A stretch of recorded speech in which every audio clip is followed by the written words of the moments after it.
Terminology made simple. Why is dermatoscopy so difficult? Well, because of three major reasons. First, because of inconsistent terminology. Second, because of metaphoric language. Third, because the terminology in dermatoscopy depends on diagnosis. Let's start with inconsistent terminology. What do I mean? This is a nevus. It consists of brown globules. There's nothing wrong with that. There are globules and they are brown. This is another lesion that consists of red globules. So why not call it a lesion that consists of red globules? Why are these globules now called red lacunes? Only because the color is different? This is a basal cell carcinoma and it consists of blue globules.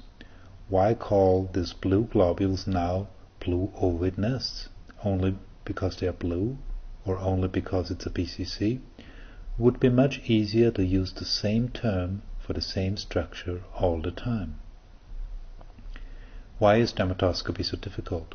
Well, also because of metaphoric language. This is from a teaching CD-ROM of the American Academy of Dermatology, and you can see a basal cell carcinoma. And here you can see a structure that resembles a little bit a leaf. And also here maybe a structure that resembles a leaf. But it's very difficult to see a leaf-like structure as indicated here or here. Why is there a leaf-like structure? Is it because the diagnosis of BCC demands a leaf-like structure? This is a little bit like a Rorschach test.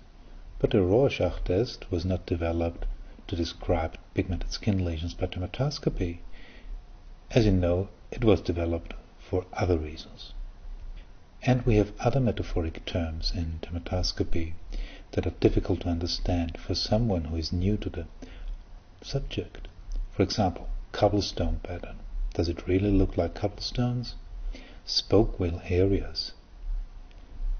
Whitish whale. Blue whitish whale. Chrysalis. Maple leaf-like areas, we had that, but also fat fingers. And to be honest, does a pigmented skin lesion really look like this one? And metaphoric language also leads to the third and possibly the most important difficulty. Terminology that depends on diagnosis. What do I mean? This is a pigmented skin lesion viewed with the unaided eye, and this is the same lesion viewed with dermatoscopy. You can see here radial lines at the periphery, radial lines. Now, we call them radial lines or radial streaming if it's a melanoma. But if this lesion would be a BCC, we would call them leaf-like areas. Another lesion clinically, dermatoscopy, you can see here again, radial lines at the periphery.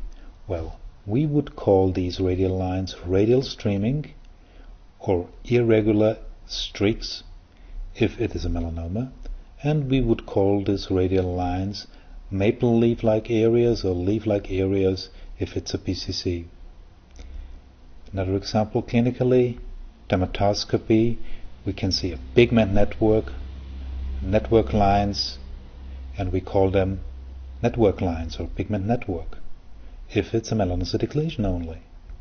Another lesion clinically, we can see also network lines, but now we call it pseudo-network because we know it's a seborrheic keratosis. Again, terminology depends on diagnosis. Another example clinically, dermatoscopy. This is a seborrheic keratosis, but we would call this structure here blue whitish whale if it's a melanoma. We do not call it blue whitish whale because it's a SEBK. But, and this is the question, if terminology depends on diagnosis, how can it be of help to someone who does not know the diagnosis? And if you know the diagnosis, do you really need to describe the lesion?